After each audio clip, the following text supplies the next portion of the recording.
Good morning, Nigeria. It's Friday, the 24th of April, 2026, and this political space is already buzzing with strong positions and sharper reactions. I'm Manolo Akpo, and this is Daybreak Live Extra, where the headlines meet the hard questions. And I'm Oluwayemi Adelakun. The day begins with a firm position from the Labour Party stating that Peter Obi cannot return to contest the 2027 election on its platform. It is a statement that introduces a new twist in Nigeria's evolving political landscape. Questions are already emerging about party loyalty, internal structures, and the road to 2027. So the question is this about discipline within the party or a deeper struggle for control and direction? And what does it mean for supporters who still see Obi as a central figure? In a moment, Daybreak News brings you the major developments shaping the nation and the world. And after that, we turn to newspaper headlines and analysis, where we break down the stories driving public conversations alongside our analyst this morning, Afolabi. That is the big story, and this morning we examine a core issue in Nigeria's democracy: party primaries in Nigeria between democratic ideals and political realities. From allegations of imposition to concerns about transparency, how democratic are party primaries in practice. And joining us for that conversation is Omolaja Olaoye, APC stalwart, bringing insight into how candidates emerge and what reforms may be necessary. Absolutely. So we'll also bring you Trend Watch, tracking the stories, reactions, and conversations Nigerians are engaging with right now. It's the end of the week, but the issues are not slowing down at all. This is Daybreak Live Extra on Dominion Television. So let's get right into it this morning. We are inside office. Good morning to you all. Good morning. Really nice to be back here. And Fridays are usually special. And that also can be discovered and can be seen critically well on Yemi's headgear. Really? You want to go there? Well then, the headlines are not slowing down. And Dinadi Usman came out yesterday to say, look, Peter Obi has left our political party.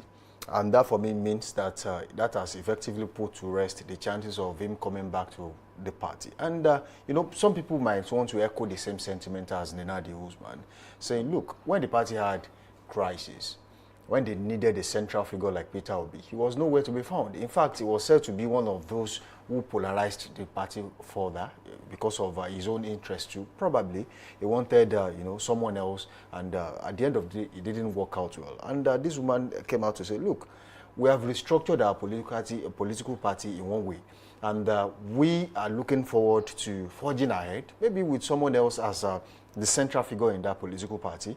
Do not forget that Obi is vice presidential candidate during the last election, who is, I want to remember, he's still in that Dati Baba Ahmed. He's still in that political party. He decided not to leave. And he made mention of something that he is also interested in becoming the president of the Federal Republic of Nigeria. Now, the question is, will Labour Party, just like you know, some other political parties have been mulling over it, that there's a chance they are going to zone their presidential ticket to the south. So if it is in south-south, southeast, southwest, whoever gets it, means that they want to complement what the APC started, that the south should have their final 4 years in office and then they shift back to the north. If that happens, there is a chance that Peter Obi might just, you know, be one of the people you can look at, that if he returns to the Labour Party, might just get the ticket on the platter. But if Dati insists that he wants to go to the primaries, and there might just be crisis, because people would want to vote for Dati based on the fact that he stood with the party when they had the crisis, when no one else stood there. Don't forget that just recently, not too long ago, there are about 3 factions in the political party, and that's the Abure faction, the Nenadi Usman faction, and the Lamidi Apapa faction. And I think as of now, the Lamidi Apapa faction has gone to rest. The only issue they have had to argue in court is that of Nenadi Usman, who is now the acting chairman of the party nationally, and that of Abure faction. And I think the court has actually strengthened that of Nenadi Usman with the last judgment they got from court. So it means that as it stands, she knows what exactly she's saying. There might just be the fact that they have had a meeting behind closed doors and said, look, we are not bringing that man back to our political party. And there is this trend that some people, commentators have been looking at out there, that each political party Peter Obi has gone to, they have actually ended up in one way, in a crisis or the other. When it was in ABGA, which was not a national party, you will not call that a national party at that time because they were more dominant in the southeast, especially in Anambra State. At the point, yes, they had a few things to do with Enugu, but then they were really strong in Anambra. They've been really strong in Anambra State. They had a crisis. You could not solve that crisis. And despite all the vows that, oh, I'm never going to leave this political party, this and that, he left, joined the PDP. PDP had their own fair share of the crisis. Maybe the PDP was too big a political party for only Peter Obi to solve the problem. He left the PDP. He went to Labour Party. Labour Party at that time, we all know that Labour Party wasn't that, yes, it's an household name when it comes to Nigeria, political landscape in Nigeria, but it could not solve the problem. As easy as you could have said, the crisis could have been contained at that time because the warring factions were not too much. The people who were aggrieved were not too much, and they could have easily pacified them, but he could not. He left that party and went to the ADC. And I can say that even the problem he has met in the ADC as we speak is much more complex than what he left in the Labour Party. So the problem is becoming bigger and bigger. Will Peter Obi now leave that party, ADC now, and then go back to Labour? And they have just said that he's not welcome in that party. So where will he likely look at if eventually he does not get it? Because I don't think Peter Obi will sit in a political party if he loses the ticket and not contest. So it means that he might just likely move to another political party. And there is a chance that if he sees that with the look of things, I might not get that ticket, he might just leave before the primaries. Because as it stands, if you contest a primary in a political party, you cannot contest another primary in another political party. You say because you left one political party. So the crisis for Peter Obi now is to think deep. Do I want to slug it out with these big sharks in the ADC? Or maybe just before it all becomes too late, I can easily move to another political party and then rally my structures and say, look, let's do this together in a different political way. But as it stands, Nenadi Usman has spoken. And I don't think it was just a thought. It might just be a meeting held within that political. I said, look, don't bring that man back to our political party. Right. So let me take it from that point. I think it's a good thing that Nenandi came out to clear the air, because in the last few weeks, supporters of Peter Obi have actually been saying, okay, if he doesn't get the ticket in ADC, he can easily go back to the Labour Party, especially looking at the fact that he didn't stress himself so much to get the ticket in Labour Party. So that opportunity that he got in 2022, I don't think he can have that kind of opportunity again. Smart ride. Exactly. Looking at the new electoral art is more intense now compared to what was on the platform in 2022 or 2023 now. And then back to the fact that at this point now, Labour Party itself, I don't really know what they are doing. And why do I say that? They zoned the presidency to the south, and then somebody who was vice to Peter Obi declared his intention before they actually announced their zoning system, and it's from the north. And then if you look at the party, you begin to ask questions that if Dati is not or cannot contest the primaries, then who are those that will come out to contest in the Labour Party? And so that's why it was convenient for some of his supporters to say Peter Obi might actually go back to the Labour Party. And then looking at the body language of some of the big shots in the ADC as well, Atiku has come out to say I'm going to contest severally. And then Peter Obi himself said, if I have to change from one political party to the other, if I have to leave maybe to like 20 political parties until I get what I want, I'm going to do that. He said that on national TV. I think when the interviewer asked him that, if at all you don't get the party ticket, will you still leave? And he said he's going to leave. I don't think he has ever been shy about the fact that if he does not get what he wants, he's going to leave the party. Though at a time, he said, I'm not going to leave ABGA, but then he left ABGA. But then things are changing for Peter Obi. Exactly. Then let's look at another political party, which is the PDP, where he left. He left that political party, I think, in the early hours or in the early months of 2022, because it was obvious that Atiku Was was he going to get the ticket? exactly, because they zoned to the north, and that was what destroyed the People's Democratic Party. Even Nadia herself, she mentioned, I think when I was reading the story, she said that Peter Obi encouraged her to leave PDP because of the zoning system, for the sole reason because that's the presidency was zoned to the north instead of the south. Yes, and she said, I'm from the north, but then I felt it was unfair. And that's why when Peter Obi, discussed the issue with me, I was eager to actually leave the PDP and move to the Labour Party with him. And then she also mentioned that Peter Obi also encouraged other people to leave the PDP and move to the Labour Party. So now, if you look at what is going on in the Labour Party, the issue is even more intense now. We have about 2 factions now, and then if you look at those 2 factions, I'm not sure. Maybe Peter Obi can have a relationship with one of the factions, but is that the recognized faction? That's another question that we want to ask, because at the end of the day, I don't think Peter Obi will want to consider going back to the PDP, because PDP as it stands now, I mean, the faction of Wike, they are the one controlling things now because they have been recognized. I don't think he aligns with Wike. It doesn't. I'm not even sure they are friends, because at the end of the day, Wike now, anytime, if he's not cool with somebody, you will know in his comment, when he grants interview, when they ask him questions about that person, you can tell that this person and that person, they are not so, they are not so close. So I don't know. If you look at other political parties, maybe Accord, I don't see Peter Obi moving to the Accord, but never say never. Because as it stands now, Atiku, I even remember, recently said, no one is as popular when you look at all these people who are interested in contesting for presidency. He said it. And if you look at that statement, it's not really far from the truth. It's popular, it's contested severally, and then you look, I don't know if you have been seeing banners online. And he has the resources. He has the resources of Kwakwanso and Obi. And so some loyalists, who, especially Facebook supporters of Peter Obi, who are not really conversant with whatever is going on in the political scene, they're even thinking maybe they have concluded already, and Obi and Kwakwanso will be the flag bearer of that political party. So it's a sad one. I don't know what ADC will do at this point, because that party is also in shambles. I don't want to say he's in shambles now, but then some faction are trying to say, no, we will not agree. Everything, you have to agree to our own terms. So I don't know what miracle the ADC wants to perform in the next few years, because I mean, they have about few days or few weeks left so that they can conclude before the next election. But good luck to Peter Obi. And then he has said, and that's what I'm waiting for, should he not get the ticket in ADC, he said, I don't mind jumping or moving to 20 political parties, basically. I think I was going to ask a question that whatever is wrong with being the vice president in the country.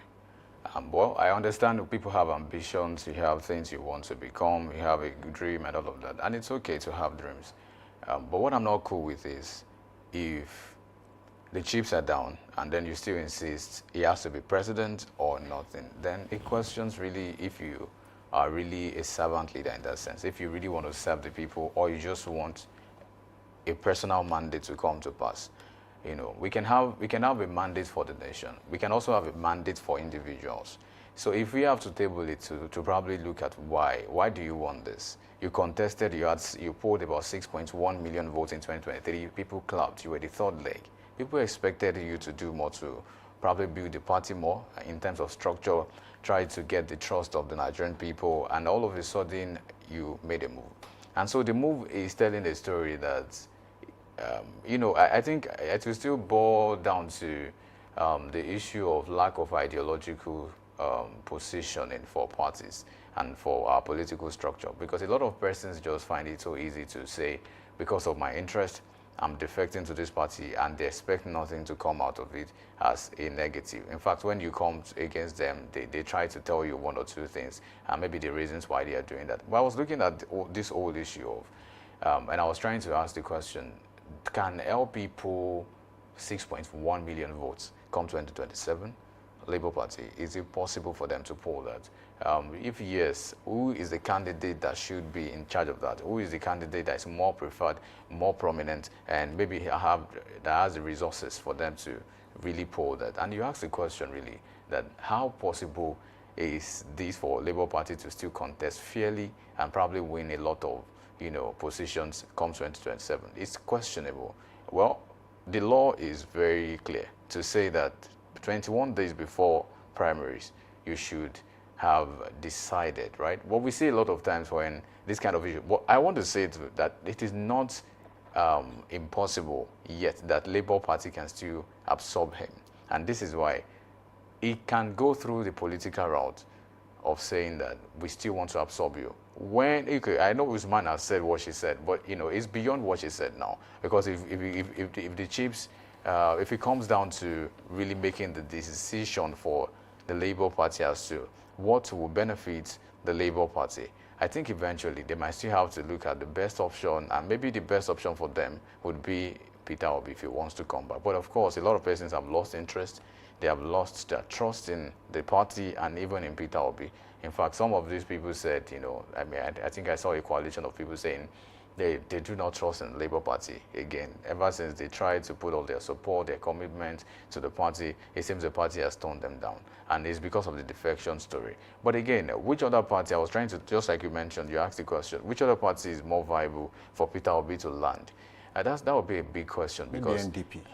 Because even whatever party he joins now, what is the certainty that is going to poll 6.1 million votes come 2027? When this big party, these big guns, the APC, the PDP, well, maybe the PDP is not there, but the APC is already doing a lot of things to say, yeah, we are throwing their weight around, trying to, I don't want to say buy people into the party, but of course, they've invited many persons into the party, and they seem to have the stronger edge now. So how would you contest? And I was thinking about the possibility of Peter Obi joining the PDP. But like you also mentioned too, we are not sure if he's in if he's in the same room with Nyesom Wike or the other faction. So this is also a possibility. But some will also allege that, what if he goes to the PDP? What if he gets the ticket in the PDP? I think it's going to be more competitive, right? If he gets that, I mean, PDP is going to probably pull some weights too. Because of maybe the other persons there. But for Atiku and the likes, I was asking the question, Atiku know the tire. You know, I was asking the question, Atiku know the tire for this presidency run? Because what's in this presidency, even at your age? Sometimes I know people, I know the quest for power. I know how it can infiltrate your system, how it can take over your whole self to say, this is what I want or nothing. I don't want any other thing. I just want to be president. But sometimes, maybe someday, somehow, we'll get to the point where we understand that being a president is just as draining as any other thing you want to do. And you should now do it because you want to, you know, lay your footprint on the sand of time in the country, to say, I want to do some strategic things for the country before I leave. And because it's nothing, so I know, yeah, the power, all the glory, the glamour, the glitz, and all of that is on you as the president. But it goes beyond all of that. Someday I hope and I pray that we get to the point where everybody is now saying, we want to serve. We just don't want to fulfill our ambition because of ambition's sake. We want to serve the people because it takes so much to serve the people. Even at your age, that you should be grandpa sitting in your house and probably enjoying, just giving instruction, mentoring people. You want to contest. You want to be running errands. You want to go to visit five countries in 2 months. All of those, it's a lot of stress to even call for. But if you say you want that, maybe we'll ask you the question again. What exactly is your policy prescription? What are you bringing to the table? I see a good number of our politicians who just want to fulfill. When this current incumbent president, Tinubu, said the Milocom, people are asking, really, should you be consumed by personal ambition or the will to serve the people? And well, it could be the two. It could be that you are concerned about the people and you want to help them. And it could also be that you want to fulfill your dreams and your ambitions to say, I will become the president of this country. No issues. But when you get there, remember that a lot of persons are going to question why you said it was you that was the supposed person. You know, some have gone from that phrase to say, Emilokon to Enikon Lomo. I mean, it was a big deal when this administration started and people were asking questions to say, if you said that the past administrations gave you a very failed system, so did you not see this when you were saying Emilokon? Because Emilokon means Emilokon from trouble. I'm the next in line to be criticized by the Nigerian people, which is true. That's why I don't like it when any government official comes out to say, please temper justice with mercy, don't abuse us. No, you have every right to be abused. Because for saying out of about 250 million people that you are the next in line, it means that you are the next in line to be scrutinized. We want to scrutinize every facet, not just the economy, but also security, every angle and sector of government. We want to know what you said you wanted to bring to the table. How does it align with what you are bringing to the table? And we want to be sure that that is what you have to serve the Nigerian people. I just want to say, in conclusion, in my thought, to say, I pray someday we'll get to the point where our leaders are more consumed by what they really want to do for the Nigerian people than their personal gains and ambitions, really. Okay, you see, the issue with Labour Party is not an issue that will go to bed just like that and everyone will forget it. They went through serious crisis, especially they could not manage the little success they recorded after the last election, 2023 general elections, and that for me, as a political party, it's much more important than the victory itself. Okay, if you could not manage that little success, then how do you manage victory? Even if at all your political party eventually wins, or maybe if they had won the presidential election at that time. What the crisis after the election, what it projects is that they might just be, they might just have been in much more problem than what they witnessed. That for me is something you should have prepared for. You see, you don't just waltz into power. You prepare for it. You think about it. You strategize. You draw up your master plan to achieve that. There was a time Peter Obi was asked about his manifesto, and he said he had none. Until maybe much later in the campaign period when he eventually came up with one. That tells you, for me, I think what they saw at that time was much more of to them was accidental, because I don't think they believed they were going to poll as much as 6.1 million votes during that election. And the moment that happened, crisis from within. It's something to want to be in control, and then it's another thing to be able to manage it when you eventually get to control whatever it is you are fighting for to control. So the APC, for example, they also had their fair share of this crisis after the election, especially when they won in 2020 under President Muhammadu Buhari. I think that was 2011. The problem was that they got power, but they were able to manage it. And another problem the ADC is facing is that the moment people start coming into your party and the party becomes wider and wider, becomes bigger overnight, will you be able to manage these big heads that are coming into your political party? Because the ego definitely will come to play. Unfortunately, they have not been able to manage it. How many political bigwigs do they have in the ADC now that they cannot manage? They have Atiku Abubakar, they have Rauf Aregbesola, former governor of Osun State, they have Rotimi Amechi, former governor of Rivers, and they have Bachir Lawal. These are people who have been to big offices in Nigeria. But then, if you look at those numbers as against what they have in the APC, of course, the margin is clear. In terms of the names, the household names in that political party, the number of sitting governors in the party, the number of ex-governors in the party, the number of senators in the party, it shows that the APC is miles ahead. But then, they have been able to manage that. And I was speaking to someone that said, look, it's not like everyone in the APC is happy, but the president has been able to pacify everyone and giving them reason to stay in the party, probably through appointments or through promises that, do not worry, when we get this, you are going to get that. But do ADC have anything as of now to promise anyone that, oh, don't worry, after this you will get that? Everyone, they are busy scrambling for the soul of the party. Oh, who is in charge? Who wants to be in charge? Who gets the soul of the party? Who gets the structure of the party, so that when the primaries come, then we can say, oh, I will emerge. So the problem is way beyond the leadership of the party. It is the party itself. Can you manage all these big names coming into your political party? Is a very big question. And that the ADC, they have not been able to manage. The same thing happened to Labour Party, because post-election, they could not manage the same set of people to stay in the party. Because if they had stayed in that party, they would have been able to complement the 6.1 million votes they got in the last election ahead of the next one. You will be able to bring more people in the party, because now they will believe in you that you are close and you can do it. But as of now, the structure has been scattered again. Labour Party that was built in the lead, of course, in the build-up to the election, now has been scattered. They will now have to start all over again. And the time now, now that there is a time frame by INEC, released by INEC, there's a timetable. You don't have all the time in the world to build your political party and put your house in order. Otherwise, you discover you will not find yourself on the ballot. So the crisis in the ADC, if care is not taken, will have significant effect on that party going into the election.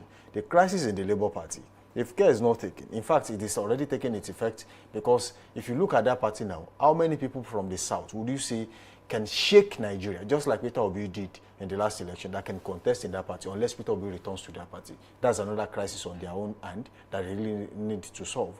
Will they now start wooing some people to come join them in the fight to win the election come 2027 is another big one. But as it stands, every political party, they know where their problem is. And do they have the political will to solve it, or they are going to keep blaming other people for their problems? Is another one. Because you can't keep blaming the federal government or President Bola Ahmed Tinubu or someone else that is sitting in the corner of his room sipping his tea for your problems when you could have actually called a stakeholders meeting. Solve your problems internally. Oh, what do you want? Why are you hungry? Let's solve it. Okay, we'll give you. You cannot get this. Let's give you this. That's how to solve party problems. Do whatever they Internal democracy. You sit down and negotiate. But if you now sit on your high horses, everyone keeps looking at each other as big men. Then you tear your party down, and then you keep blaming someone that really does not care about whether your party survives or it doesn't. I mean, the president even mentioned it himself that he's happy that the opposition are in disarray. So you think that person now cares about your political party? You cannot keep blaming him. You sit down within your political and solve your problem. Because President Bola Ahmed Tinubu obviously will not come into the ADC and say, oh, what is your problem? Let me help you solve it. He will obviously not go to the Labour Party and help them solve their problems. So that is why there was a video I watched recently of Peter Obi on national TV and said, look, the job of the government is to make sure that opposition party thrives. Who does that? It is not even done in advanced countries. They don't care about you. Their goal is that you are in disarray so they can win the next election. So nobody gives you, yes, I know that the tools of governance might just be used to destabilize opposition party. But nobody is going to give you the clear path to success. Nobody is going to do that for you, especially when you are contesting for the same office. But you are now saying, oh, the sitting government should make sure that the opposition thrive. How? I mean, help you solve your problem within your political... that is obvious for everyone to see, that nobody is willing to sit down and say, look, don't worry, me, I will stay back. You take this so that we can forge ahead in the political party. Everyone is a big man.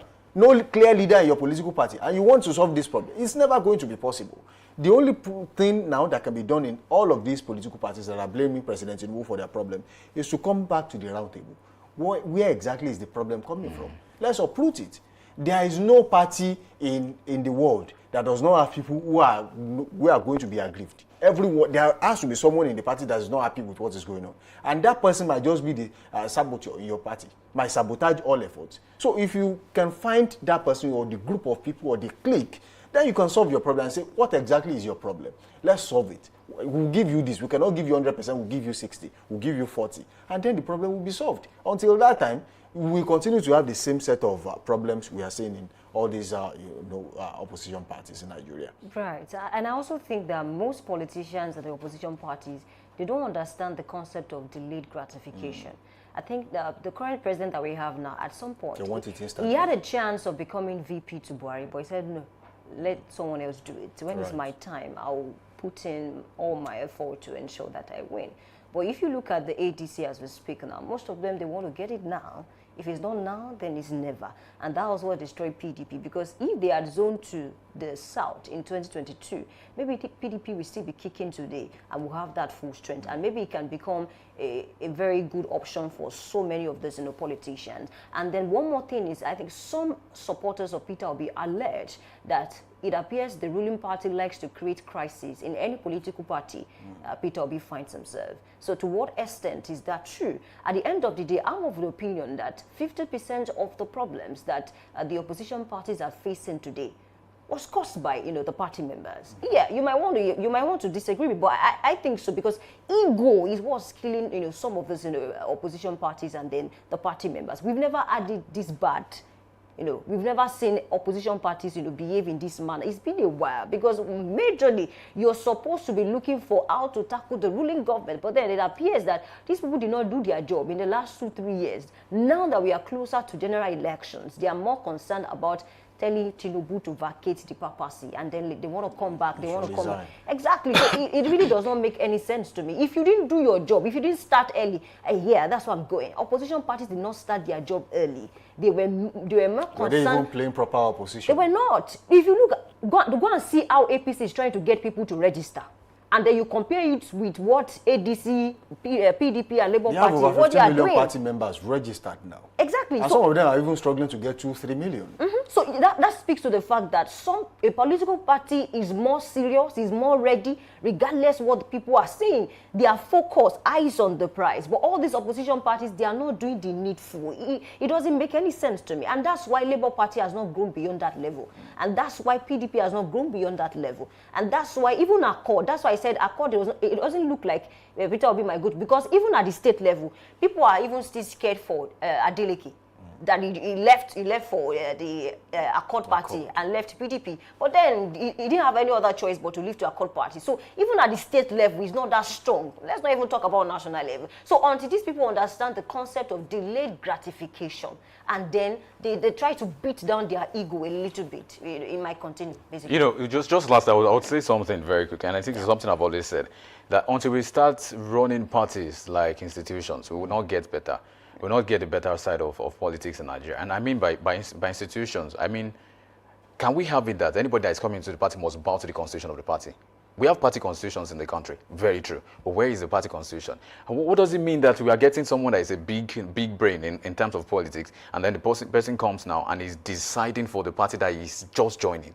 And I think if we have party structures and systems and institutions where it is that this is what this party stands for. If something is coming to join our party, can you dance to our tune? That's it. We know you have ideas, fresh ideas, bring it. But let's have it alongside what we have in the party. So if you come today and say, I want to join your party, yes, okay, now you pledge an oath and they will reel out all the processes for you. If you want to belong to this institution, then it's okay. So let's have it. So if you do not meet the quota or the requirement for this party, we are not even allowing you. So if you run it like institutions where they are prescribed or proscribed rules of engagement, status quo, constitution, and all of the things you should know, then it will make a lot of sense to make it better like this. Because oftentimes what we've seen, it's not even today, and it's been happening before now, that, opposition parties will not play their game the way they should play it, and eventually everything would snowball and maybe, boomerang into something that we don't want. But if we have party structures and systems institutionalized, I think it's going to help the country a lot more. Right, that's true. Just in 10 seconds, there used to be a time where party chairmen were bigger than aspirants, were bigger than candidates. Yeah. Okay, they were whatever it says, leaders, whatever they say. Even the president would have to come down to see the party chairman. But now the party chairman will have to travel to see the president, because the president automatically becomes the leader of the party, and then the leader becomes the follower. And if you're not careful, you can lose your position. Right, of course, the president unpicks, or the governor unpicks who becomes the party chairman. So that's what we have now, and it's a convenient point to leave this one this morning. Let's help you plan your day. And of course, I will take weather reports on this show this morning. We'll be starting with the ancient metropolitan city of hospitality, Ibadan. What does the weather look like in Ibadan right now? Weather in Ibadan southwest to be precise, is currently at 31 degrees Celsius.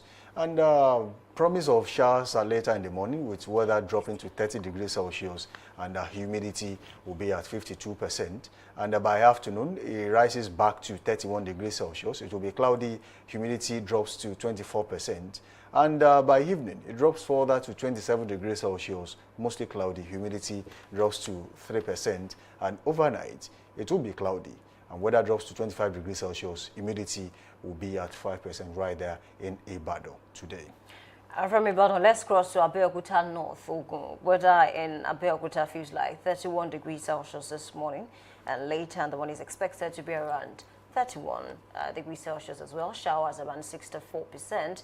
In the afternoon, we have 32 degrees Celsius, scattered thunderstorms around 40%. Oh, that's quite massive.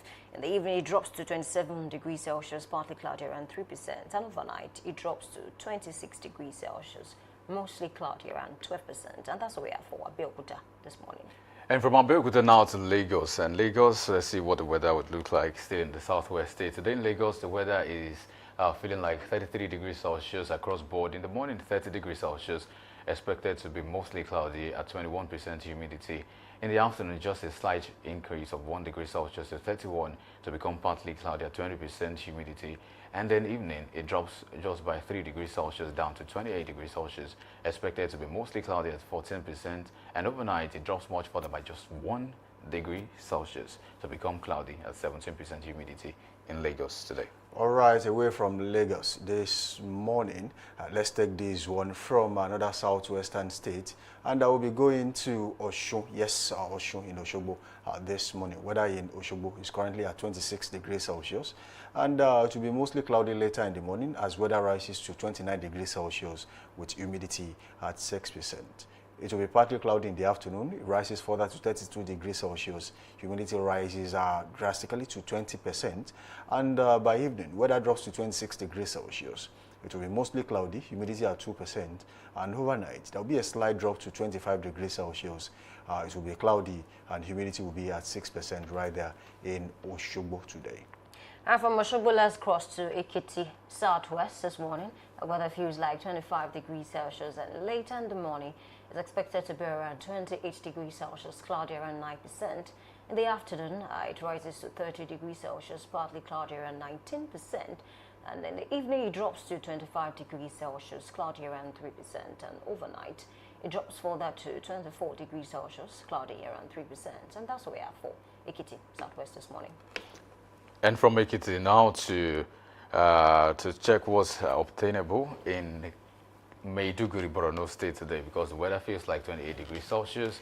In the morning, 36 degrees Celsius. It's going to be mostly sunny across many parts of Maiduguri, Borno State today. And of course, in the afternoon, a further increase to 41 degrees Celsius.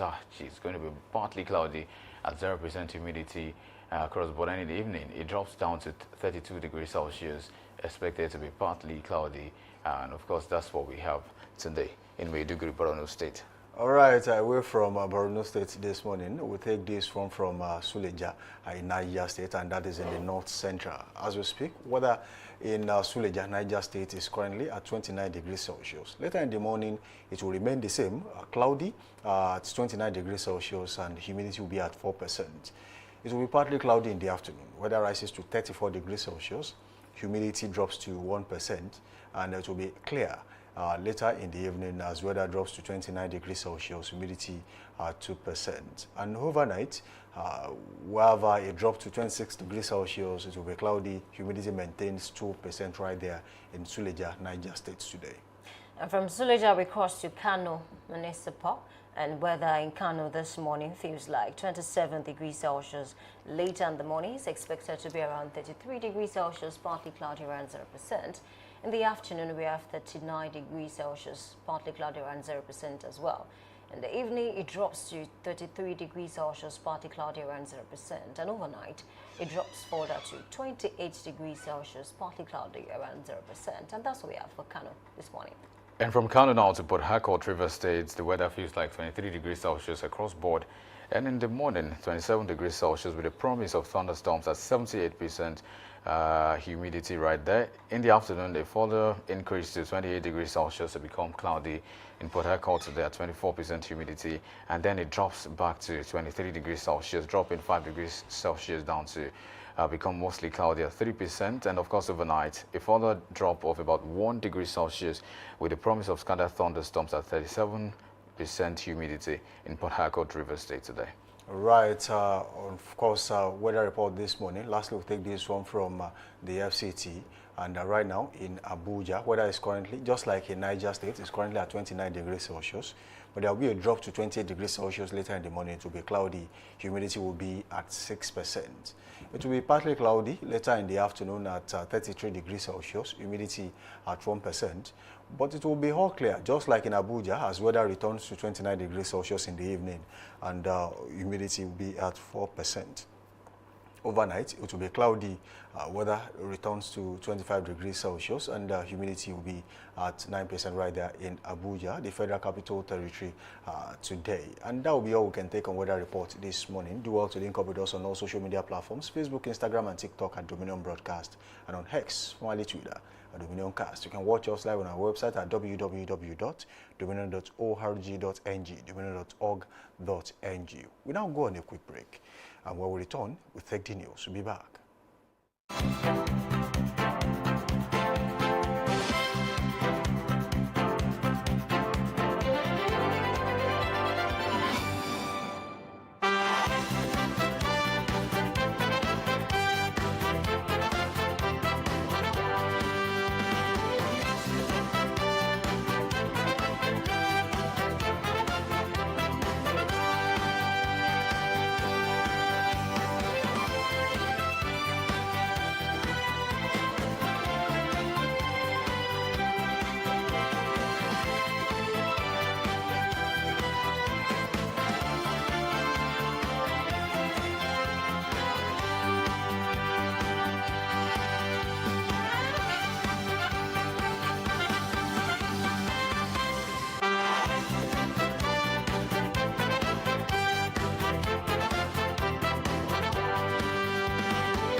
welcome. This is Daybreak News on Dominion Television. Ibadan, I'm Oluwayemi Adelakun.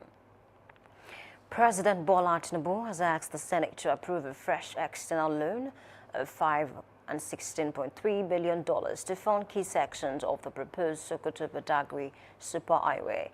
The request, read by Senate President Godswill Akpabio during plenary, covers sections of the 1,000-kilometer project linking the northwest and southeast. The federal government will also provide $265 billion as counterpart funding for land acquisition and related costs.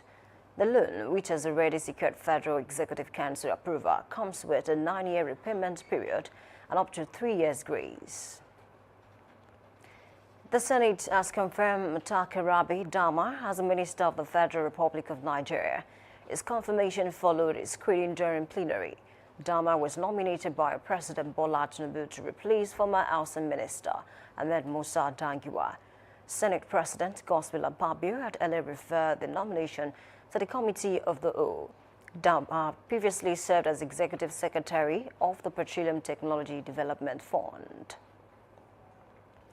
A Plateau State High Court has ordered the remand of 4 suspects in the custody of the Department of State Services over alleged involvement in killings in Agwen-Rukuba, Jos North. The suspects are facing charges of conspiracy to commit terrorism and related offences filed by the state government. Justice Gedelia Damulak Fomyong adjourned the case to April 30th for arraignment due to the absence of defense counsel. The court directed that the suspect remain in DSS custody pending further investigation. The attack reportedly left more than 30 people dead. The Oyo State Police Command has confirmed the arrest of 3 suspected kidnappers linked to the abduction of a resident in a Edo local government area. Police said the suspect were apprehended at Lataya Farm Settlement following incredible intelligence from the public and have been connected to the kidnapping and release of the victim. Police spokesperson Olainkai Olade commended residents for their cooperation and urged continued support through timely information. Security stakeholders in Oyo State have called for sustained dialogue, intelligence sharing, and stronger community engagement as key strategies to improve safety and stability across the state. The position was reached at a meeting held at the Oyo State Police Command headquarters in Elele, Ibadan, where representatives from all 33 local government areas were in attendance. Taiwo Laruwaju reports. Security stakeholders meeting involving representatives from all 33 local government areas of Oyo State has been held at the Police Command headquarters Elele in Ibadan. The meeting brought together traditional rulers, religious leaders, farmers, student union representatives, and ethnic leaders with the aim of fostering peace, unity, and collaboration and in addressing security concerns across the state. Speaking at the gathering, the Oyo State Commissioner of Police, Ayodeji Abimbola Olugbenga, emphasized the importance of the meeting. I realize that security is not only for police, it's a collective responsibility. We decided to invite other critical stakeholders, the KBACs and other people that are not within Ibadan. We invited them just to listen to them where the shoe pinches them, so that we can chart a course ahead. Also speaking, the Alakinyele of Akinyele, Oba James Odeniran, the president of Ohaneze Indigbo in Oyo State, Ume Okechukwu, and the Serikin Fulani, Yakubu Bello, highlighted the significance of the forum. So today's meeting by the new commissioner of police is a welcome development. And I know, by God's grace, as we come here, we are not going back the same thing. I appreciate the Commissioner of Police for initiating it. But like I say, I think it's right we limit the population of people, a number of persons involved in it, because security is not something you discuss in this wide gathering. So, but I know it's a good initiative. I should be complimented. Stakeholders at the meeting raised concerns about specific security challenges within their respective jurisdiction.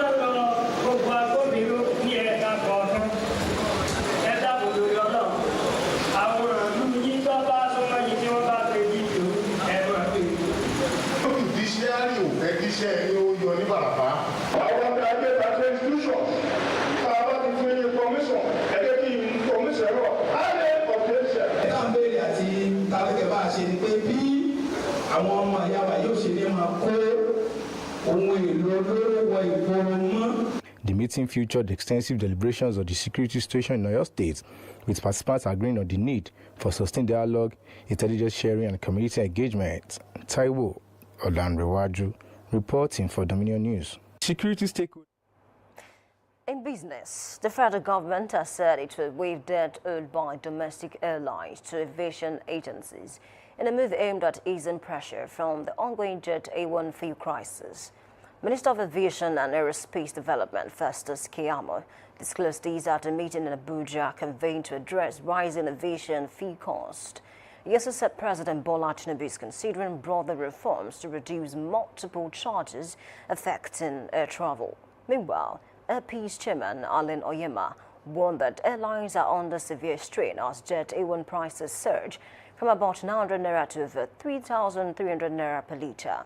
Airline operators had earlier threatened nationwide shutdown over the rising cost. And in sport, Victor Osimhen has returned from injury but could not prevent Galatasaray from exceeding the Turkish Cup after a 2-0 quarter-final defeat.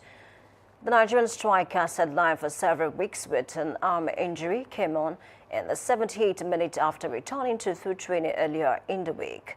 Galatasaray had already conceded twice before his introduction in the 51st and 83rd minutes. The result hence the 10-match unbeaten run in the competition. The focus now shifts to the league clash against Fenerbahce on Sunday, where Osimhen is expected to feature more prominently. You can visit our website on www.dominion.org.ng to watch us live and interact with us. You can also follow us across our social media platforms, Facebook, Instagram, TikTok, YouTube, and LinkedIn at Dominion Broadcast and X at Dominion Cars.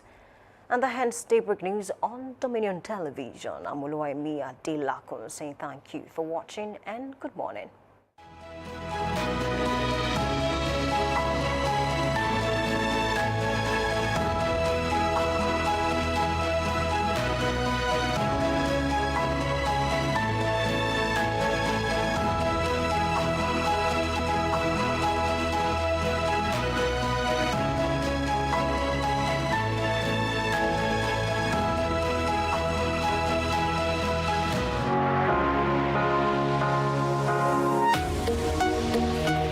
Live from the heart of the action. Welcome to the nerve center of Next Level Broadcasting.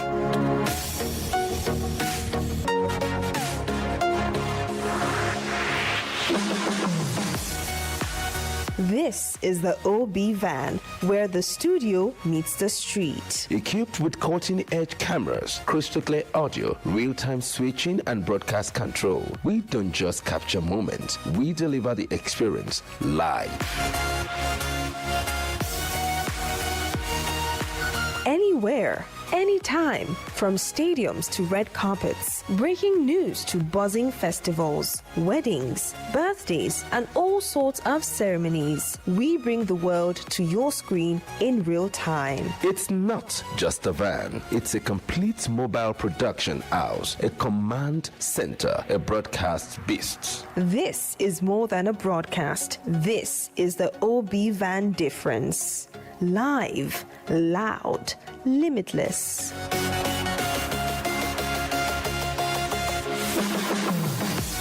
Ready to go live? Like never before. Book the OB van today and take your event to the world. One powerful broadcast at a time. To book, call 0705 506 1061 or 0916 101 1061. Email marketing@dominion.org.ng or visit our socials on Instagram @Dominion Broadcast. Dominion Broadcast, your channel of choice.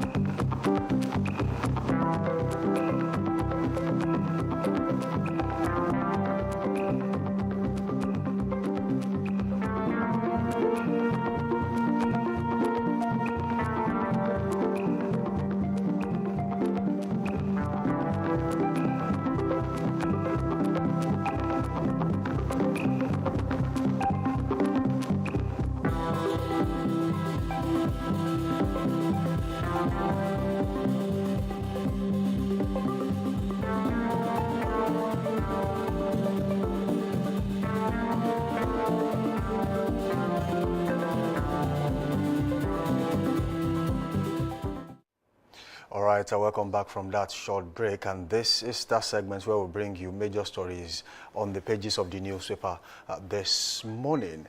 Some people made the stories.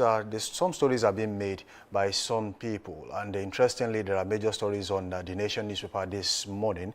As on the page, APC targets rank-off-free primaries with a revised plan, and that one is on the Nation newspaper this morning. And the riders are here. The kickers here says nomination forms open to all eligible party members. A electronic list of members sent to INEC. That one you will find on the Nation newspaper this morning. And away from there, other stories on the Nation newspaper.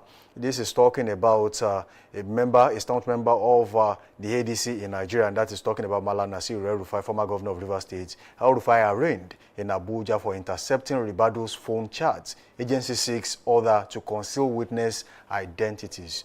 You'll find that story on the lower left corner of the Nation newspaper this morning. And also, this particular one says governors outline plans to for state police. That is talking about Oyedele Alaosa brief NGF on state policing in Nigeria. You'll find that story also on the Nation newspaper this morning. And also, the Minister of the FCT, Nyesom Wike, is in the news this morning, and of course that story can be found on page 57 of the Nation newspaper. As it says, Wike, NUT locked in talks to end strike. Don't forget that earlier this week, teachers and of course NUT in Abuja, the Federal Capital Territory, went on industrial strike, including the students. And Nyesom Wike, who has been at the center of it all, has said, look, let's come back to the drawing board and see what exactly we can do to make sure that we forestall any form of industrial action in the FCT as regards NUT right there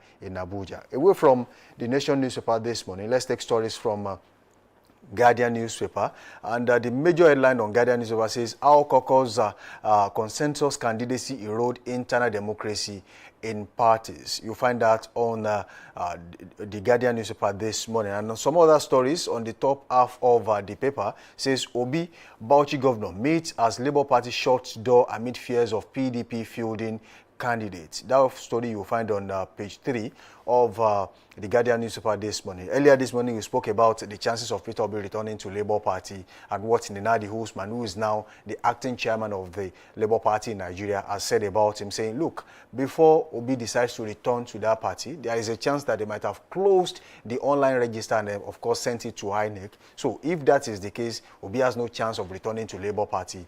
But then, there are still chances of Obi moving to another political party if there are clear indications that will not get the ticket of the ADC in the, of course, in the next election. But of course, certainly there are situations where some people are doing some permutations and combinations of likelihood of Obi Kwankwanso in that party. They are talking about Atiku and Peter Obi, and some are even mentioning Rotimi Amechi in the mix. But then, whichever will happen depends on internal democracy being played in the ADC. And if Obi sees, just like he mentioned on national TV, that if he sees that there is a chance he will not get the ticket, or if the process is monetized, he might just likely move to another political party. And he mentioned that there is a chance that if he has to move to 20 different political parties to achieve his aims, then he might just likely do it, and just because he feels like there are chances he will not get the ticket, or if the process is monetized in the ADC.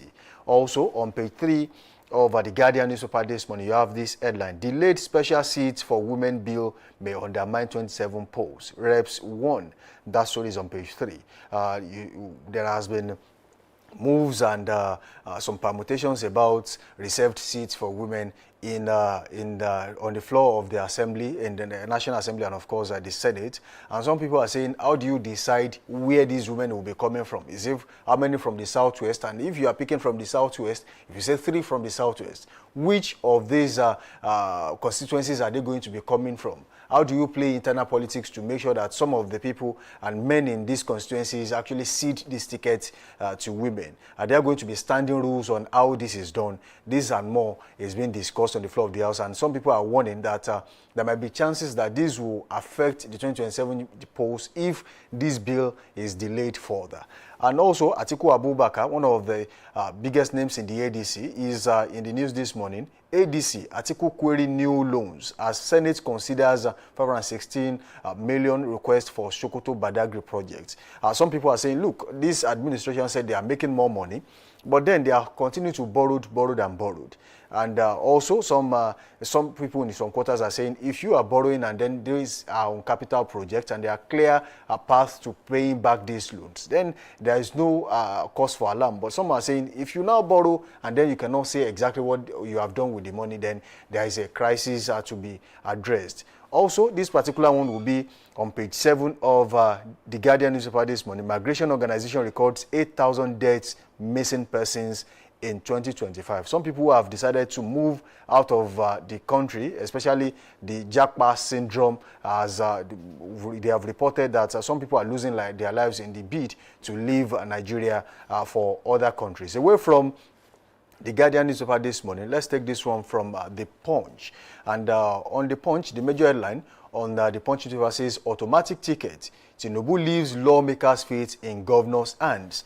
That story you will find on the Punch newspaper this morning. And according to these writers, presidents reject APC senators' automatic ticket request at Villa meeting. That will be a very big blow to some senators whose re-election bid are currently hanging, as some of them believed that there will be an arrangement to return to the floor of the House. And now that news has broken that there might not be automatic ticket for everyone, and the governors might just decide who gets the return ticket in their state. And what will happen to those states where APC are currently not in power? Who will decide who returns and who actually does not return to the floor of the House? That will be a very big question to be asked this morning.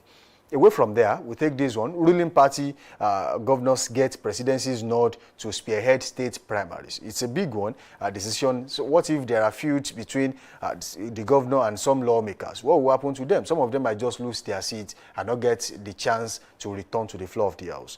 Also, this particular one, ruling party shift presidential and gubernatorial primaries to May 21 and 23. That story you will find on Punch newspaper this one. And on the upper half of the Punch newspaper, you see that particular story. Atiku, economics raised concern over Tinubu's $416 million loan request. That story you will find on the Punch newspaper this morning. Away from the Punch, let's take this one from Vanguard newspaper. Glitz, glamour, of course, there are interesting stories here.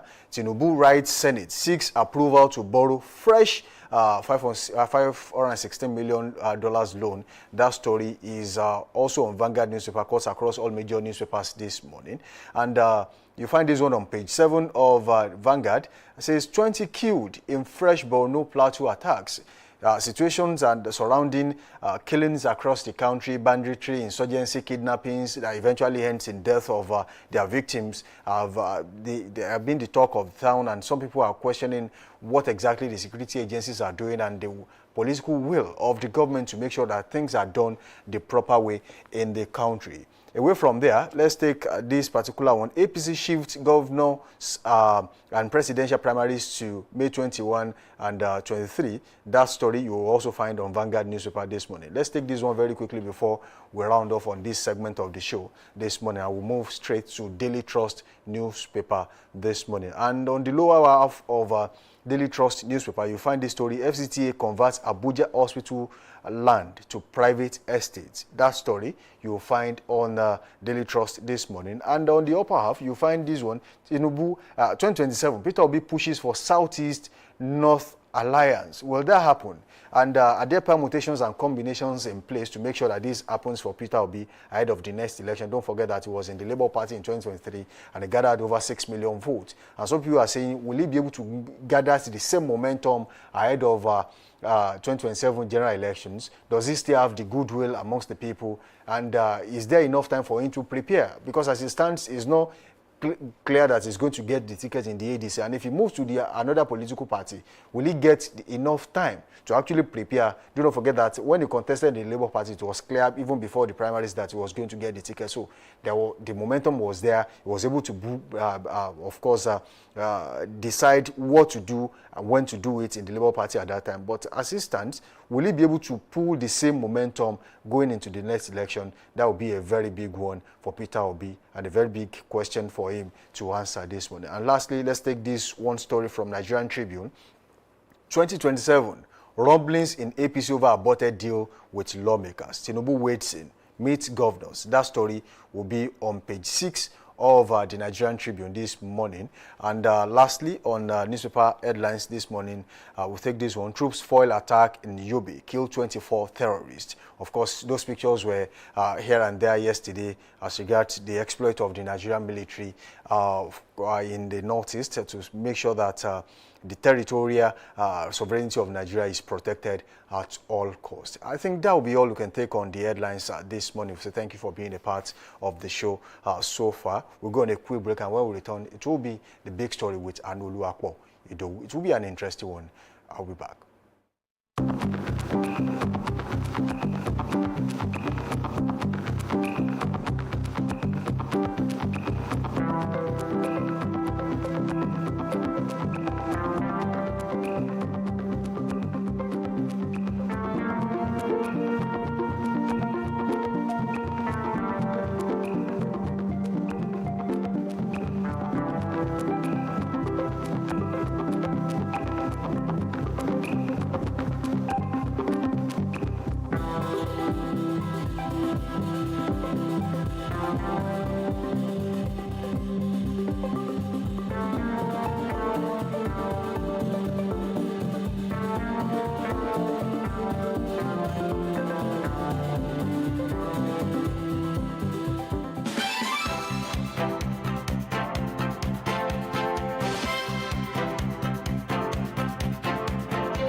You're welcome to the big story on Daybreak Live Extra today. Party primaries are designed to be the engine room of democracy, where candidates emerge through fair competition, internal consensus, and the will of party members. But in Nigeria, The ideal often collides with more complex political reality, from the contentious primaries ahead of 2019 general election to the delegate dispute that shaped outcomes in the 2023 Nigerian general elections. Empirical evidence shows a recurring pattern. Elite influence, last-minute substitutions, and litigations have consistently defined candidate emergence across major parties in the country. Data from Nigeria's electoral history reveals that over 70% of pre-election court cases in recent cycles are linked to party primaries, 70%. The Independent National Electoral Commission, INEC, has repeatedly flagged non-compliance with internal democratic rules as a major challenge, and in several states, including Oyo, parallel primaries and factional congresses have weakened party cohesion and, in some cases, cost parties winnable seats. Even with dominant parties like the All Progressives Congress, APC, internal democracy remains a subject of debate, raising critical questions about transparency, delegate systems, and the balance between party supremacy and popular participation. So today, we ask Honorable Omolaje Olaoye, an APT stalwart, pertinent questions. Are party primaries in Nigeria truly democratic contest or carefully managed political outcomes? I'm Oluwapo, and I'm joined with Omolaje Olaoye, an APT stalwart this morning. Good morning to you this morning. Thank you for having me here today. I'm so delighted, and people who are watching us at home, I say good morning and thank you very much. Yeah, thank you very much. I think it's of interest to me that you're an APT stalwart and you've been in the thick of things for a good number of years that might not even recount. Perhaps maybe some of us were not born when you started this whole thing. But let's get into the heart of the matter. There are issues about primaries, party primaries, and it's become a big deal, especially as the elections are just about 9 to 10 months away. So a lot of parties are having issues, but we'll still get to your party. But let's talk about the generality of this issue. According to INEC data, it shows that a proportion, marginal proportion of litigations and electoral disputes are emerging from parties' primaries, according to what we have. And then it arises from disputed primaries. And so I want to ask you, because you're in the thick of things and you've been in the know for a while now, why do you think this situation and parties particularly struggle, with this internal consensus, despite recurrent legal and political costs? Why do you think parties have issues with primaries? Is it of a big deal that we cannot really solve, or is it something that is pertinent to how we run the structures? Thank you very much, Anu, for those pertinent questions that need to be asked and need to be, we need to define it, and people need to be enlightened. It's so sad in Nigeria, the way we run things. The beautiful things about it is that we copied it from somewhere. And the question we must ask is that, is it the way they are practicing that we are now doing? We are not. And it's so sad. It is still a litmus test, because Asiwaju Bola Ahmed Tinubu has pushed for direct primary. And the beautiful thing is about when they talk about Asiwaju all the time, that is a godfather. I've never seen any election in Lagos State since the time of Fashola that has never been going through a primary. You are talking about sophisticated primary. It is not that the way it's been done everywhere, whereby we have the sort of oligarchy political system we are running in Nigeria, whereby some few people are just going to sit down somewhere and they are going to talk because they are talking about conservative or the progressive, who are going to be able to be selecting some people who are going to be representing a horse to be able to pilot the affairs of the state. For a very long time, since 1999, we have not been having this sort of well-defined internal democracy. We have been having imposition. And it's so sad. Let me call to the chase quickly. And I think what you mentioned is why I'm going to enter into this situation. Instead of party primaries, there are a group of elites who come together to say, it's Honorable Omolaje that we want. Some would say, Honorable Omolaje just joined the party not too long ago.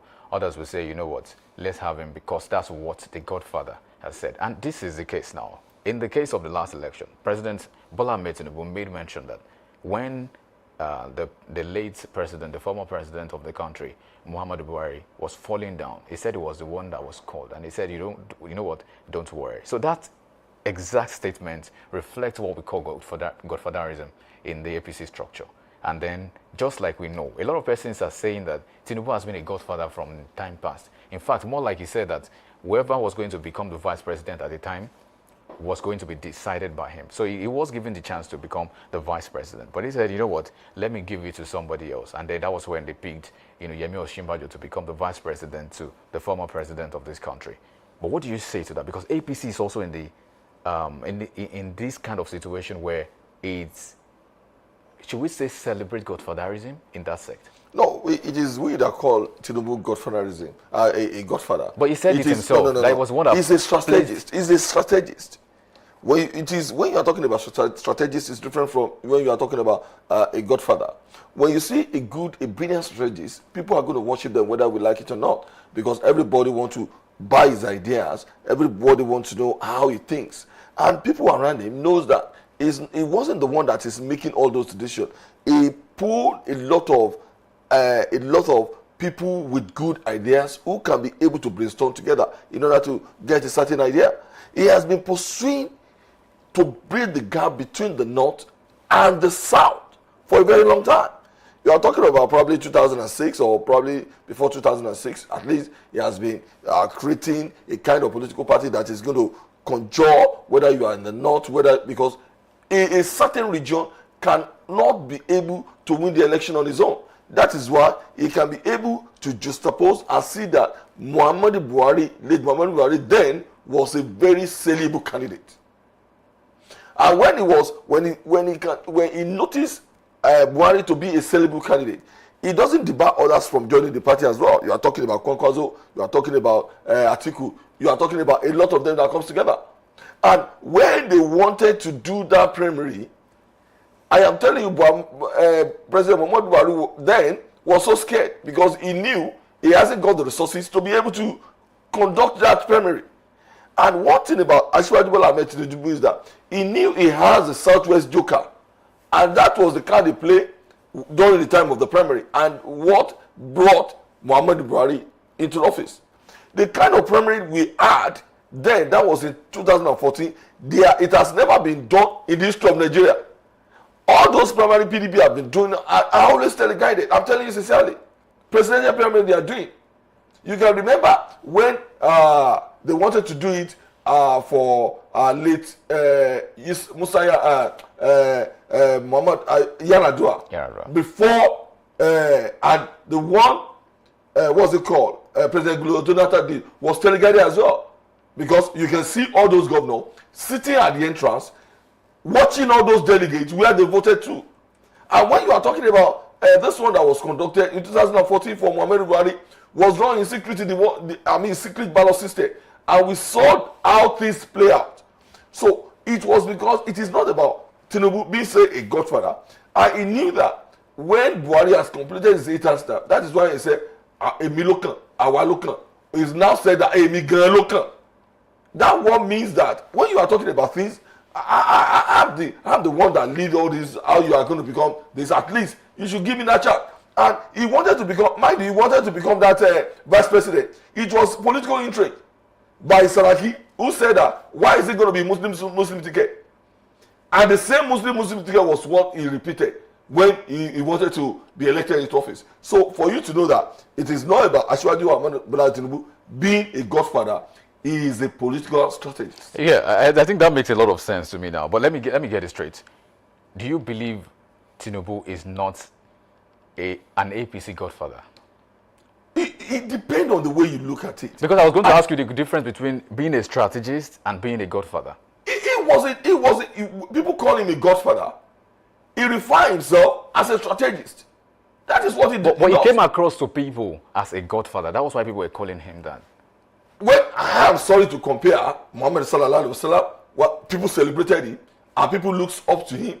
That is the only one that can be able to relate from them to God. And when you are talking about Christianity, the same thing. Jesus never called himself God. And people refer him to God. Right now, what are we going to do? Because people can make you to be whom you are not sometimes. But people refer to him as a godfather. He never referred to himself as a godfather. He never see himself as doing it all. That is why when you, even if you see what was happening on your state right now, when you are talking about a position or probably a consensus, you can see some people looking at him and they are saying we are Tinubu consensus candidate. And we are seeing some people who knew that he is like a father to them, he is a role model to them, but they want to go to primary. They want to contest. And with what we saw yesterday, the convergence of all those governors in Nassau Rock, it was instructing them that they must be fair to all in their state, despite the fact that they were the one that hold the democracy platform of APC in their state. They must be able to conduct and make the primary to be free and fair. I think I'm going to also maybe exfoliate that particular topic a bit, and I'll ask you this question to say, the last election, the primary election that brought in President Tinubu, was it a fair one? Do you think it was a fair one, considering the other persons that were also contesting for the primaries as at the time? Because remember, Yemi Osinbajo and quite a number of persons as well in the party. Do you think it was a fair primary election that brought him, or a delegate announcement to say this is more preferable than others? It is the most fair and fairest primary we have been having in the history of Nigeria. Well contested. You can see after that, when PTP did their own, you are talking about 3 contestants. You are talking about that are viable. You are talking about Atiku Abubakar. You are talking about Amit Wike. And you are talking about the former governor of Sokoto State. Those are the big contestants, and one collapsed to the other. And when you are talking about this, you see a lot of area of people, even Bola Tinubu, if not for the fact that he has crossed across, the so-called people who are in Nassau Rock, who you are called, probably, that surrounded Buhari there. A lot of them, they form this powerful element, and they don't want Tinubu to be there. They fought tooth and nail against Tinubu, but because they are saying that cannot hold, at the end of the day, a lot of them queue behind Asiwaju Bola Ahmed Tinubu. Even is some who people refer to him as a godson. You are talking about Osinbajo. Osinbajo betrayed him. Let me sincere with ourselves. Well, I think I will ask you now. If you say betrayal, it's a thing of interest. He wants to become the president, and Tinubu does not want him to become the. I'm not seeing any betrayal in that. Thank you very much. It's all about interest. Politics is about interest, no doubt about it. But at the end of the day, human being as well, sometimes, despite the fact the complexity of politics, we believe in fairness sometimes. We believe we must pay good for good. We believe we must be, when you are talking about our beliefs, our social and human belief, that you must pay good for those who are paying good. Osinbajo is not a politician, let's be sincere with ourselves. That is why, after that, he went to his shell. If he's a real politician, he would have been fighting like Amici and any other people. When he saw the opportunity and people caused him, they made him to know that this person supposed to be the vice president, the slot you are giving. But it was because of Muslim ticket. That is why it was given to you. There is nothing wrong with interest in God. And there is no sin against that. And again, and it's not a criminal intent for him to seek an office. But we are talking about when you are talking about human relation, you are talking about you see that feelings that this man was the one that gave you this particular slot. You must be able to give him chance. At least he has been aspiring to be a president for a very long time. So sorry, I'll ask you why something happened, in Lagos from the time of Fashola, then to Ambode. There's never been, according to a sect of people, there's never been a time where a governor emerged in Lagos State that was not decided upon by indirect primaries. In terms of like saying the elites will call, this is a person, and they are calling the shots for them. There's been that case. But do you think indirect primaries reflect the interest and the goodwill of the Nigerian people? Whether it's indirect, whether it's direct, it reflects the good interest of people. But people want a fair election, a credible election in the primary setting. It is credible. When you are talking about United Kingdom, they are conservative. It's only the delegates that always elect the leaders of the party. And the leader of the party are those that are always going to the poll. When you are talking about conservative, when you are talking about Labour, when you are talking about any other political party that are now there, where you are BNP, whatever, Labour Democrat, it is they were being elected by delegates. But when you are talking about United States of America, it's always direct. And mind you, you know those that colonize us are British. Because of that, we have been used to this delegate. But now, we have fully imbibed the principle of direct primary, that only the member of the party that's going to direct, and mind you, whether direct, whether delegate, direct is being influenced by money as well, even in US. But the only thing that different from US is not that it is easy for the money bags only to hijack the political party, but they donate very huge amount of money as well. You saw what happened when President Trump is about to become president. You see this richest man in the world, Elon Musk. Elon Musk. He is involved. He even wants to influence the election by telling the voters that if you can register, I'm going to give you certain vote, because he doesn't know the rules and the law that guided election. Now, and in a place like Britain, all those people, different, I don't know how they do their different constituents. They are some people that can influence the delegates' vote as well. Kemi Badenoch, before he became a leader, she has been fighting for this for a very long time. And there has always been a kind of influence until all those people who are above it were eliminated. I mean, they are not performing until Kemi Badenoch was being elected. So, whether delegate, I'm just saying, whether direct primary, it involves something. And it is not always about money. Sometimes interest is going to be considered. You imagine what happened yesterday when Oloye Adelabu was coming from Abuja after his resignation. We saw what happened. People voluntarily go there.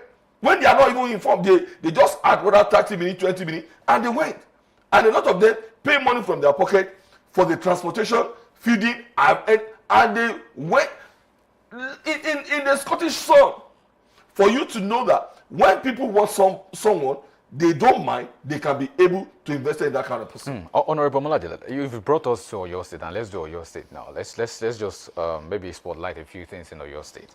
Particularly, we've seen instances of factional allegiance and alignment influencing candidate emergence in the state, even before now. But, I wanted to ask you, how has the APC been able to manage this kind of, because we understand and address the internal divisions to avoid, dispute that might come 2027 elections. We know, perhaps should I ask you, who are your candidates come 2027 in the state?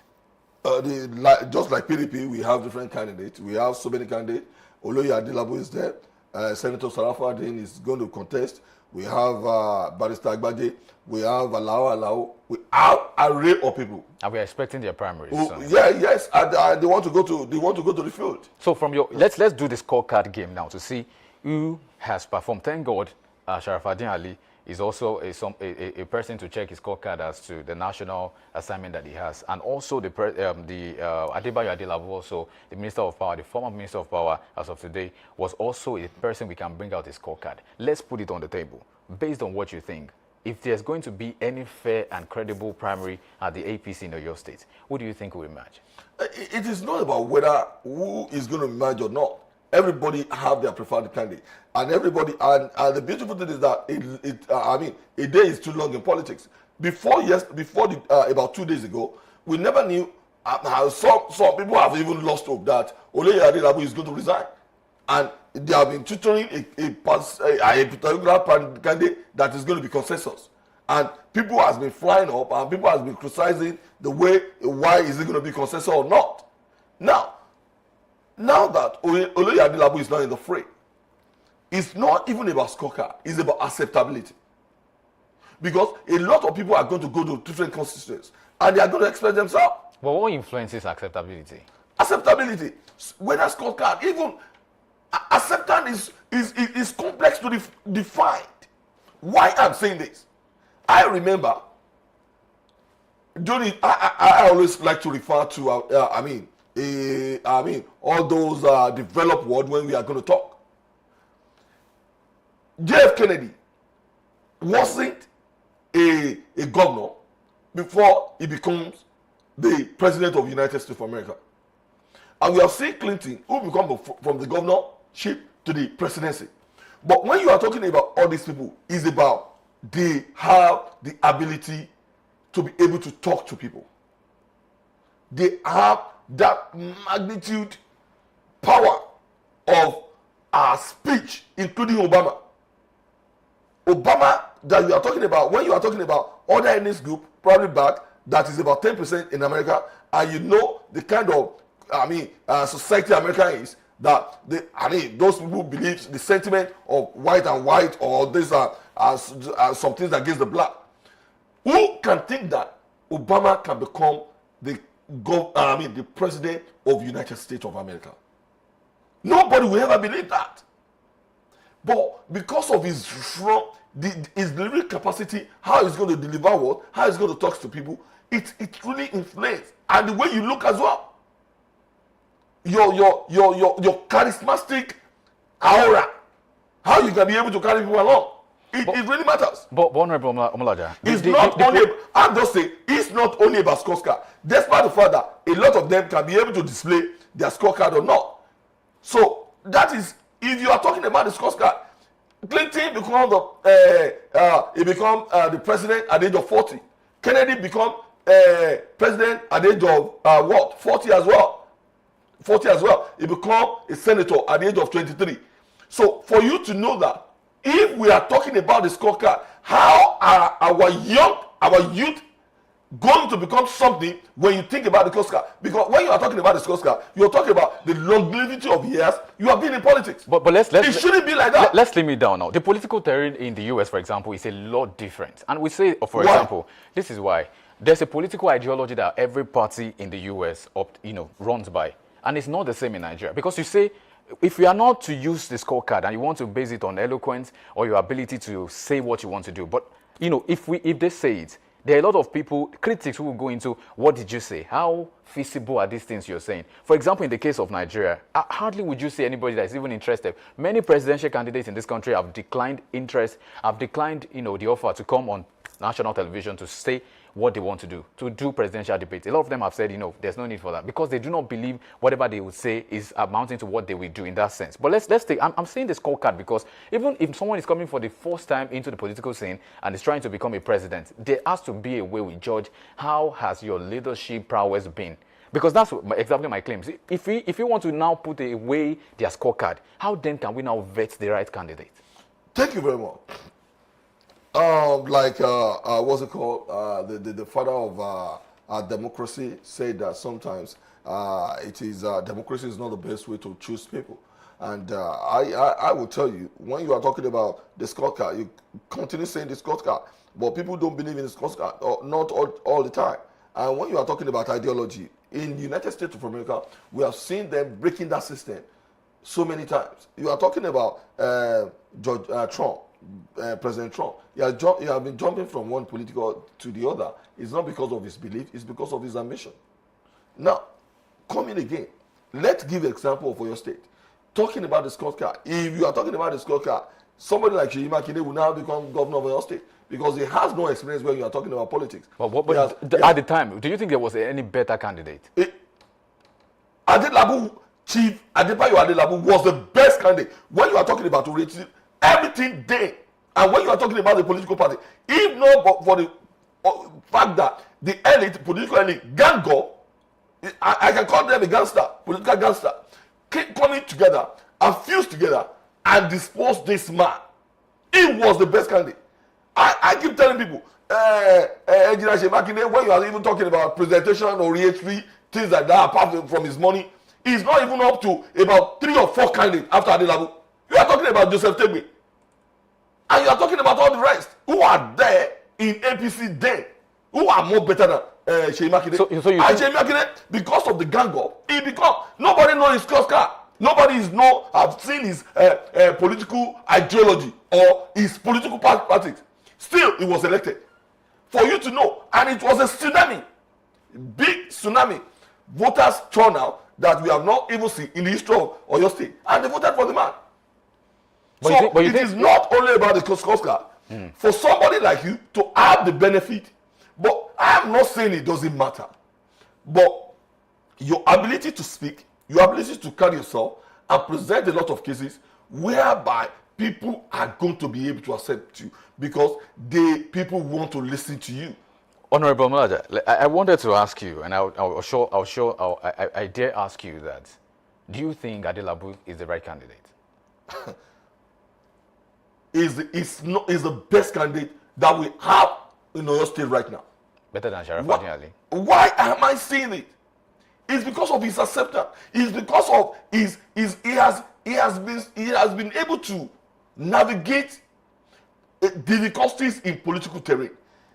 We have seen some people that won political jamboree in the time past, whether they are senator, whether they are federal house of rep, whether they are councillor, whether they are, no matter who they are, we have seen them winning political jamboree without any experience, and they are going to be buried at the end of the for a very long time.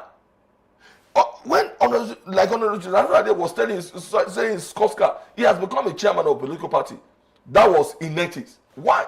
He was fortunate because he's in political terrain right then. It was because of infighting between SDP that mandate was given to him as in NLC. He has become the chief of staff. He has become SSG. No doubt about it. He has even become senator right now when we are having crisis in 2023, and he was benefited. No doubt. He has the scorecard.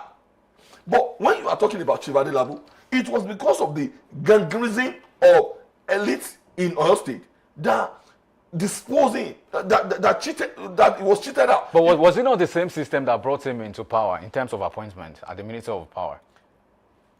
Do you believe that? Because if you say that it was... Do you watch when he was being grilled by all the senators? He was one of the best, if not the first. He was one of the best that had the capacity to deliver when you are talking about his career. But his scorecard, and what he has done. When you are talking about economy. His eventual scorecard does not prove what you're saying. It proves. Forget when you are talking about his political belief. He was, yes, he decamped to Accord Party.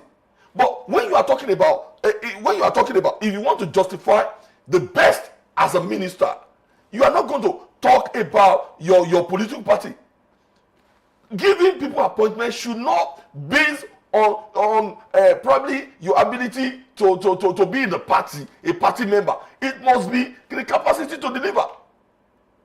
And the ministry he was giving is not being given to anybody who doesn't have brain. People who has hold that office are one of the best brain we have in Nigeria. We are talking about Chief Baragi. You are talking about Fashola San. You are talking about Patinaji. You are talking about all those array of people who have been there. And they are the best brain. No doubt about that. Even sometimes you can give a Ministry of Finance to somebody who just have ideology in accounting and all the rest. But when you are talking about energy that we have been having problem, it is people who have the best brain in Nigeria. So when you are saying that, and mind you, it is not only about that. During the time he has been grilled by about 109 senators, they even have to calm him down that those ideas they need it in privately in a closed door, not in generality of people, because he has the power to deliver, and he deliver. He made us to this is the case now. A lot of persons, as I've read polls, I've seen where scorecards of people have been put out on the public scene, and it's not the same take with every Nigerian. A lot of persons are in disarray with what you're saying. They are in disharmony to the thought that Adelabu has done well. But if you are to rate Adelabu as power of minister, as Minister of Power, I meant to say, what do you think is going to be your rating from the scale of maybe 0 to 10? What do you rate him? He has done his best, like others have done. But some will say his best is not enough. Listen, because Nigeria, we love quick fix all the time.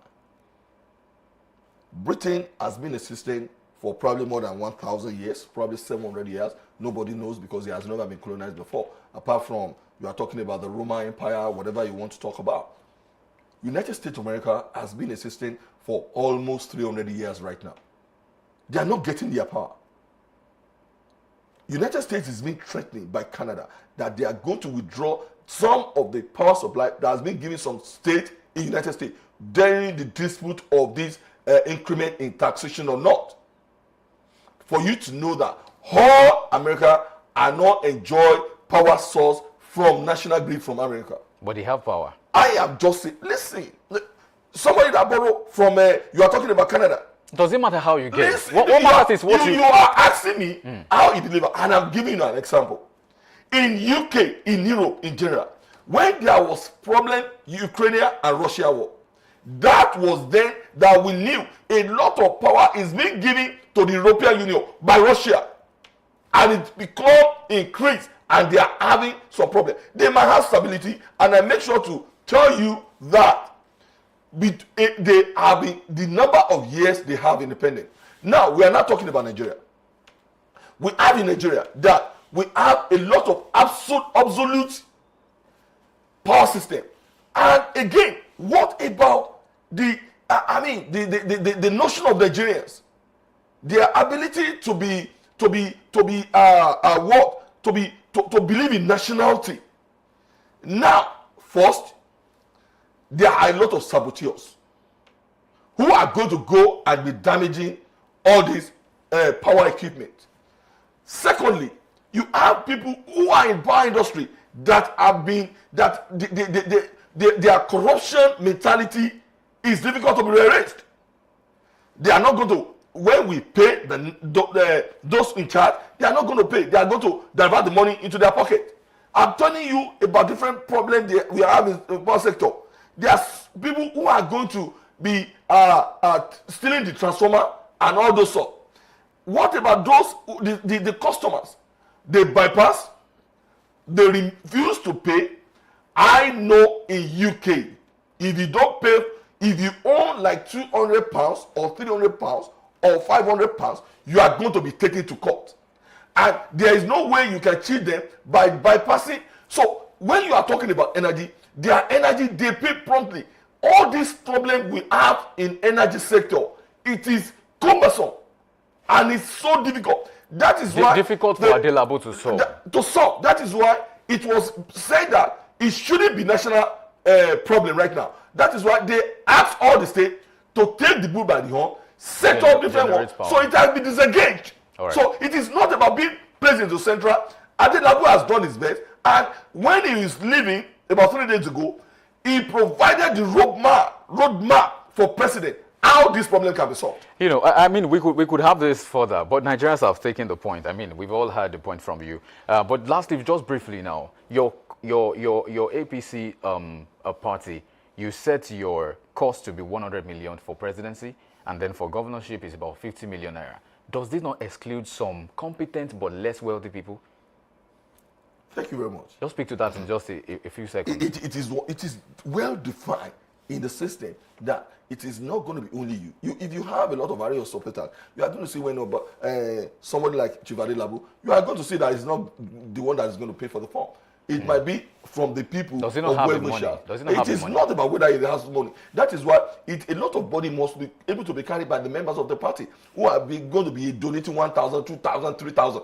That is how democracy is supposed to be. And I'm telling you, it is not going to be Adelabu that will buy that form. People is where we are going to buy it for him. Well, I guess that's the history in the country, but I hope things will change for the better someday. But as Nigeria moves steadily toward another electoral cycle, the integrity of party primaries will once again shape not just who appears on the ballot, but the credibility of the democratic process itself.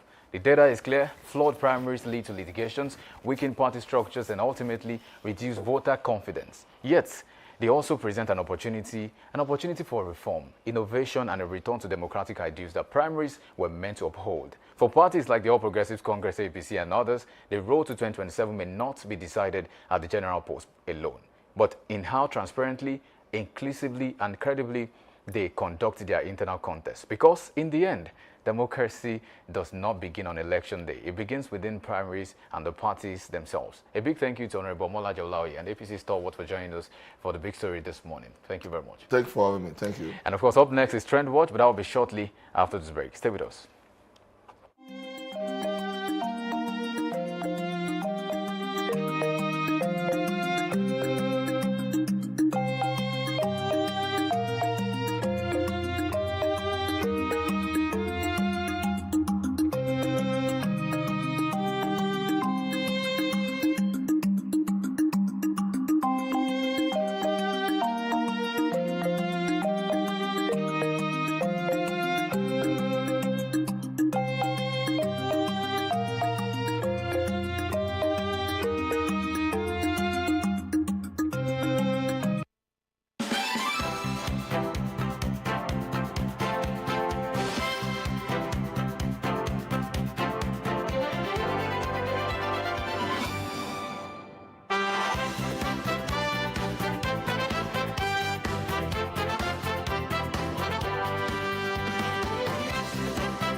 All right, welcome from that short break. The show is still Daybreak Live right here on Dominion Television in Ibadan, your channel of choice, where inspiration meets entertainment. It is time for Trend Watch on this show. This morning, and I'm joined by the three musketeers, actually. That's what we call them here, okay? Oluwayemi Adelakun is back, and of course, Anolapo Idowu is also back in the studio. Let's talk about the trend. What are people talking about on social media as we speak? And of course, just like you mentioned, it's the channel of choice, of course. We have a channel of choice also for a particular situation, and it's about the political terrain. The ADC now. ADC members protest in Katsina against INEC interference, demanding restoration of David Mark-led executive. So ADC members are in protest again in Katsina State, telling INEC to not be involved, of course, and they are demanding restoration of David Mark-led executives. That's exactly what we have as the Trend Watch today. Quite interesting. You know, this kind of, we'll continue to have this kind of stories, just like we have always said, until, you know, the party decides to play internal politics, quality internal politics, the one that will make sure that everyone believes in the party. Until that time, I think the crisis will not end. There are some people who, I mentioned something recently and said, look, you joined the political party less than a month. And then they are to have their convention in their state, I mean, their congresses in their state, and then you went ahead to have your own congress somewhere else. As in how? How does that happen? Whoever told you to go and do that has given, unless you are one of those who have been said to be sent to sabotage the effort of that political party, or maybe further disintegrate that political party, I don't see a reason why such should happen. If you are going to take over from anyone in that political party, especially the executives, what you do is you have a congress with them in their political party, at the party office, or wherever it is that you have all chosen. And then you have to win. Party democracy must be played. But unfortunately, the same people that are complaining are doing the wrong thing. And I know, I've always said this, that members of the ADC, they know exactly where the problem is coming from. The only thing is, I don't know why they have not been able to solve it. Because this, for me, it looks like ego amongst all of them. I want the soul of the party. You want the soul of the party. The same thing that tore PDP into two. I mean, you cannot continue to do that. If there's no clear leader in the party that can be a rallying point for everyone, then there's a problem. Tell me who the leader is in the ADC. Is it Atiku Abubakar? His ambition will not let him play that role. Is it Peter Obi? I don't think he has played that role anywhere he has been to. Is this Rotimi Amechi? I don't think he has that quality to play the leader role, especially when people like Atiku are in the party. I mean, they are bigger when you look at what they have attained politically. I mean, Atiku has been the vice president of Nigeria before. He won an election to become governor of his state until he was handpicked to be the vice president to President Olusegun Obasanjo at that time. So, if you look at the trend in all these political parties, it still boils down to the fact that these protests will continue until someone sits down and says, please, let us all come back to the table. Just like Ines said, go back to the status quo. What was ab initio? What was going on in the party? And after that, you now transmit that into what you want to see in that political party. Things have to be done the proper way. We have always said this, that Ralph Who should have handed over to the Ralph Aregbesola and David Mark-led faction of the ADC was there illegally for 20 years. Over almost 20 years, or about 19 years plus. So, and the constitution of that party, that same party you are talking about, says you can only be allowed to rule for 4 years and then stand for the election for another 4 years, which is 8 years, meaning that it was there illegally for about 12 years. So that tells you that the crisis deepened even before Ralph Aregbesola and David Mark came into the party. Right. So I always say this, that the problem, or let me say the crisis in ADC, or that conjugal bliss, was bound to have issues. At the first instance, when you look at that point when the likes of Atiku, the likes of Rotimi Amechi moved to the ADC, few months after that, we heard about signature forgery. And at that point, I knew that they will have more problems. And then they are saying, okay, INEC is trying to interfere so much in their party activities. Majorly, if you look at the authority INEC is exercising right now, is entrenched in the Constitution, especially the new Electoral Act. So at that point, I think that's why Atiku is calling for maybe a review of the Electoral Act, the one the president already gave his assent to. Yes, and then the problem is that it didn't take the president up to 24 hours to actually give his assent to the electorate. So at the end of the day, with the look of things now, if at all ADC finds a way to solve their crisis, after the election, there will still be problems because of what we have on ground right now. And I do even know that people are also calling for the resignation of Amokpeto because according to them, they think he's partisan. And because of that, it's trying to cause issues for the opposition parties. At the end of the day, honestly, this country is a very funny country. But how well can you be assured that there's no interference? That's even a conversation, because some have also alluded to the point that if there's a chance for INEC to allude. But let's take a few comments and see what Nigerians will say very briefly. Whitney Banks says, in fact, I don't want to call this, INEC chairman ought to have that office. In fact, another person, Abdulaziz, says INEC chairman must go. That's also one of the conversations. But of course, that's people's take on that, and that's a good place to draw the curtains, right? Well, it's a convenient place to leave the show this morning, and we'll say thank you for being a part of the show all through the week. And of course, do not forget to join us again next week. Same time, same station, same host. Samson Balogun is my name, and as I always say, security business is everybody's business. In your communities, if you see something, say something. Bye for now.